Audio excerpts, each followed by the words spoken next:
We don't want to feel like that we have to do this to make you happier, do that to make you happier, be this to make you happy. We just want to be free to be ourselves. And, we've all got a little bit of uniqueness, and you're not going to find two people that are exactly alike. And often, especially in marriage, it becomes a real issue because we usually marry someone that is opposite of us. We're attracted to somebody that has what we don't have, although we really don't understand that's why we're attracted to them. And then we get married and we start trying to change them and make them be like us. And I know that was a real problem for Dave and I for a lot of years. And I'm so glad that we both got over it, because now we've been married 55 years. And I'm proud of that, because there's not a lot of people that make it that long. And actually, we probably have more fun now, get along better now than we ever have. And there's many, many things that I love and appreciate about Dave, but the thing that I love the most is he really lets me be who I am. Even though I have little annoying habits, I'm impatient. I'm sure I can name a whole bunch of different things, but he actually, things that many people would think were faults, he actually laughs at me and thinks it's funny, because he knows that that's just the way I am. But I went through a period in my life, and I'm sure that most of you have too, where I really felt pressured to be like this person or that person or some other person. And sometimes other people do pressure us, but sometimes they don't even have to pressure us. We put the pressure on ourselves. And it's really important that you learn how to accept yourself and be yourself, because God is never going to help you be somebody else. We always say, be yourself. Everybody else is already taken. And so people do, many times, try to get you to do things the way they do them. Now, that comes out of pride. We all think that the way we do things is the best way, and so we're always trying to encourage other people to do it our way. Well, maybe you'll get some good ideas from somebody, and it might be great to say, yeah, that's a good idea. I think I will try it that way. But if it doesn't work for you, if it doesn't fit you, or if you don't feel that that's the way that you should do it, then you need to be bold and courageous enough to say, I appreciate your advice. And you can just say, I'll pray about it or whatever, but you really need to have the boldness to be who you are. You have to take ownership of your life and be like yourself, love yourself. Don't always try to be somebody else. In 1 Samuel chapter 17, 37 through 39, this is a story about David when he faced Goliath. Now, we all have giants in our life, and we all deal with our giants a little bit differently. And it says the Lord, first of all, he wanted to go fight Goliath. Many other people had been afraid to even try. But David had this real special relationship with God, because he was a little shepherd boy, spent a lot of time by himself out shepherding and being alone all night with the sheep. And I'm sure that he grew very, very close to the Lord during that time. And so there was a time when he had been attacked by a bear, and another time when he'd been attacked by a lion, and God delivered him both of those times. So he had a real strong faith in God, really trusted that he could do things that would actually look like they would be impossible.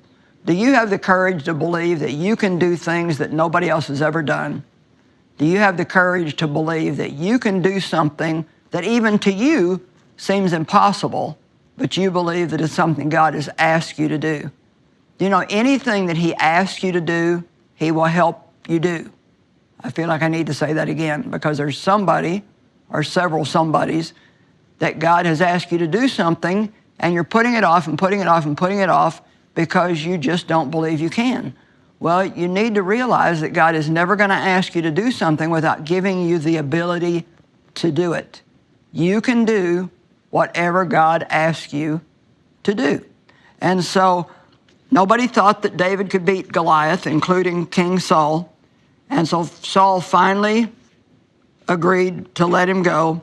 But Saul dressed David in his own armor. He put his tunic on him. He put a coat of armor on him and a bronze helmet on his head.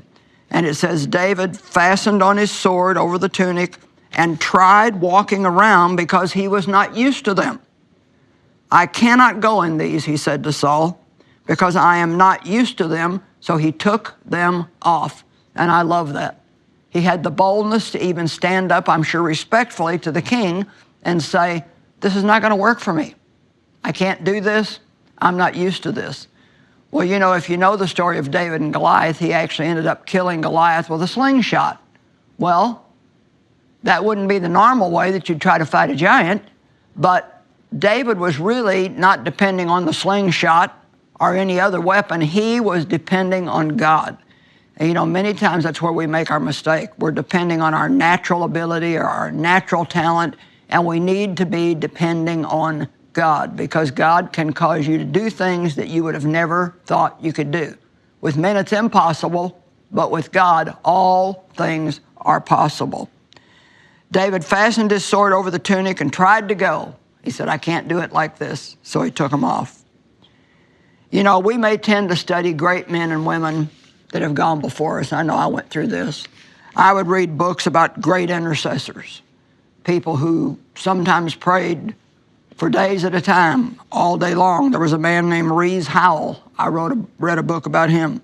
There was another man called Praying Hyde. His last name was Hyde. And they had such tremendously amazing prayer lives, and God had given them a gift. But I would read those books and then think, well, you know, I need to be able to pray like that. Or maybe I would read a book about the miracles of Catherine Kuhlman's ministry, or Amy Semple McPherson, or Maria Woodworth Etter, and think, well, why can't I do the things that they did? Let me ask you a question. Do you ever feel like you should be able to do what somebody else does?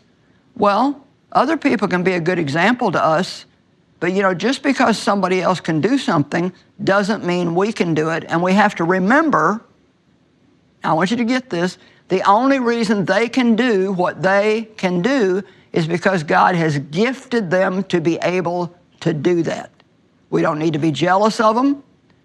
We can admire what they can do, but we have to remember they can only do it because of God. God has given them a gift of faith in that area, and they're able to do things with ease that would be impossible for us.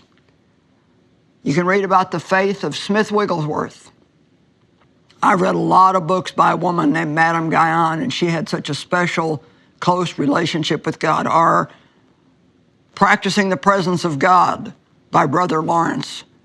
Boy, he talks about how he never let more than just a few seconds go by without thinking of God.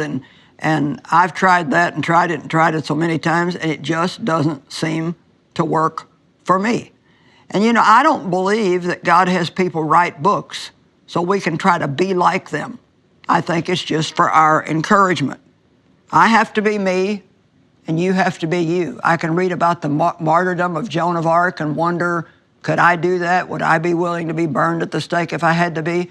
You know, standing here right now, I don't know, but I have to believe if that's what God called me to do, that He would give me the grace to be able to do that.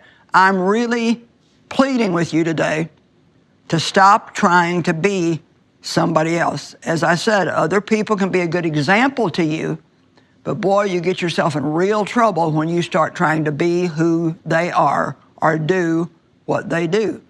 I remember a young girl who came to me and she said, you know, Joyce, there's an early morning prayer meeting at my church, and she said, most of my friends are going, and she said, they keep trying to get me to go, but I just don't feel in my heart that I'm supposed to do that. And she said, what I really want to do is I would love to watch their children for them while they go. Well, you see, God's got everything covered if we'll just listen to Him.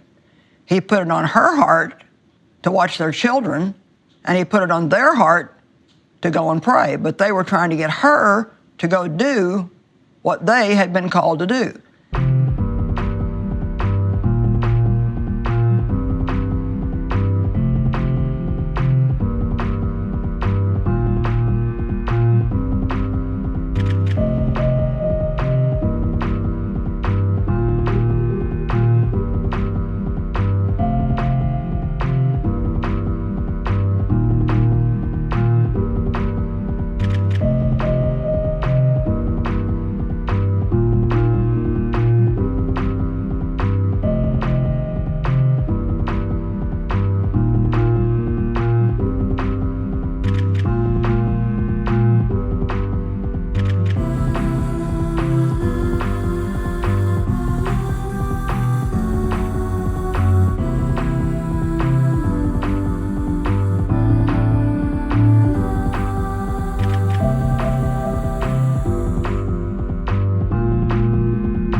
And you know, there's two sides to this. We want to be bold enough to be who we are, but we also need to be careful that we're not trying to get other people to be like us.